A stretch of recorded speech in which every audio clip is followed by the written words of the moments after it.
Big boss హౌస్‌లో ఈ ఆఖరి రోజు కంటెండర్‌షిప్ టాస్క్‌లో ట్విస్ట్‌ల మీద ట్విస్ట్‌లు, ఊహించని ట్విస్ట్‌లు జరుగుతున్నాయి. అయితే పునర్నవి, వితిక జడ్జిమెంట్‌లో కరెక్ట్‌గా లేరేమో అని నాకనిపించింది. ఎందుకంటే ఇప్పుడు లైవ్‌లో చూస్తున్న టాస్క్‌ని కూడా గమనించినట్టయితే నిఖిల్ 9 ఏసాడు. పృథ్వీ 10 ఏసాడు. ఓకే. అక్కడ ఏమైంది అంటే నిఖిల్ 9 ఏసి పృథ్వీ 10 ఏసినప్పుడు వాళ్ళేం చేశారంటే పృథ్వీ కరెక్ట్‌గా ఆడలేదని జెప్పి ఒకటి తీసేసారు. సో, ఒకటి తీసినప్పుడు ఏమైంది? పృథ్వీ అండ్ నిఖిల్ ఇద్దరు 9, 9 అయ్యారు. At the same time Prerana and Gautam ఇద్దరు 5, 5 అయ్యారు. అలాంటప్పుడు మొత్తం టైగా నడుస్తున్నప్పుడు బిగ్ బాస్‌కి టై అయింది బిగ్ బాస్ అంటే మళ్ళీ ఇంకోసారి పెడతారు గదా!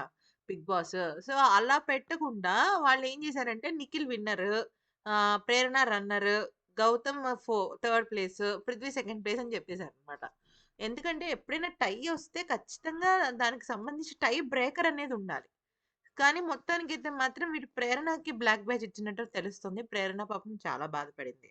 అట్ ఎనీ కాస్ట్ తనకు రాకుండా ఉండుంటే బావుండేది.